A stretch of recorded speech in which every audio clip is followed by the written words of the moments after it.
cepat dengan susulan gerakan yang lain. Kita bisa tarik. Sama juga dengan gerakan dengan cepat menarik tangan. Di peragaan ini tenaga adalah kita full, hanya saja tidak kita gunakan dengan tenaga full.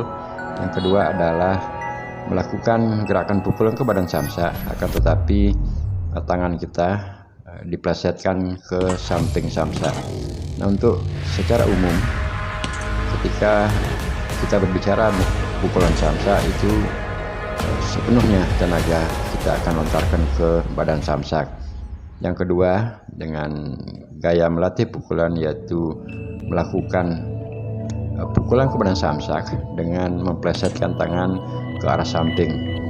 Nah, teknik yang umum saya ulang kembali, ini adalah gerakan secara umum untuk melakukan pelatihan tenaga dan juga kepalan kita sepenuhnya sentuhkan pada badan samsak.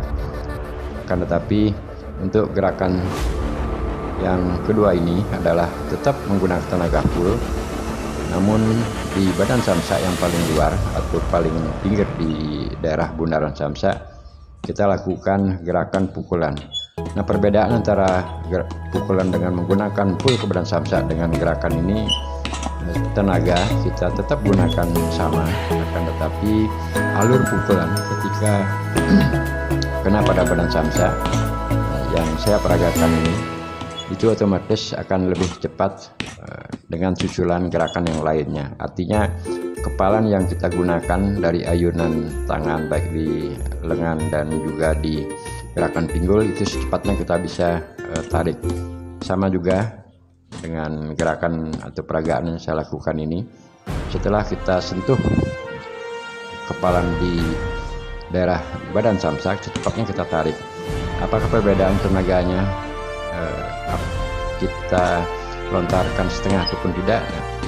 Itu sama saja. Artinya dengan melakukan gerakan pukulan seperti yang saya peragakan dengan cepat menarik tangan, nah, seperti peragaan ini, tenaga adalah kita full, hanya saja tidak menyentuh di badan samsak. Tenaga tersalurkan pada daerah lengan, belakang tangan, dan kita lakukan secepatnya ke badan samsa, hanya menyentuh di pinggiran samsa, selanjutnya ditarik kembali,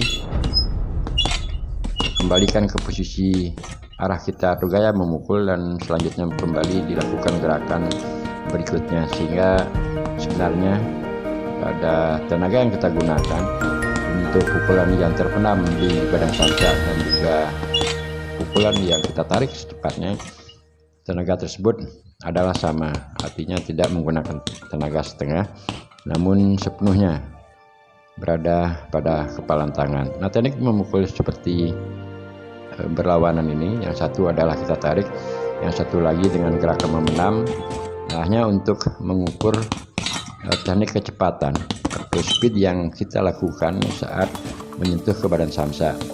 Nah, ini adalah gabungan teknik beberapa kali pukulan kita sentuhkan full, dan selanjutnya kita lakukan gerakan dengan cara memplesetkan memukul di pinggir samsa. Nah, sehingga kecepatan tangan setelah pada genggaman pertama menyentuh di samsa, kita cepat stariknya. Dan juga teman-teman kerabat, jadi yang saya berbagi pengalaman di channel ini, teknik memukul samsa tentunya tidak lepas juga dari gerakan pinggul, pinggang, tumit, serta gerakan bahu. Nah, gerakan bahu ini adalah sangat mendukung juga ketika akan melontarkan pukulan ke badan samsa dengan refleks. Jadi kalau peragaan ini saya gunakan gerakan tangan kiri pertama yang dibantu oleh tentunya gerakan bahu, dan selanjutnya pukulan susulan dengan tangan kanan juga itu sama. Jadi gerakan bahu kiri maju ke depan samsa, selanjutnya bahu kanan yang akan mengantarkan belakang tangan kanan dan tentunya juga kepala tangan kanan melaju ke arah samsak. Nah, kecepatan atau speed yang dilontarkan saat melakukan gerakan seperti ini adalah tergantung dari sinkronisasi antara bahu, pinggang, pinggul, dan juga tumit. Tenaga juga otomatis yang kita salurkan ke belakang tangan termasuk juga ke kepalan. Kalau sudah didukung dengan kebersamaan gerak bahu pinggang pinggul itu akan menjadi satu kesatuan gerak yang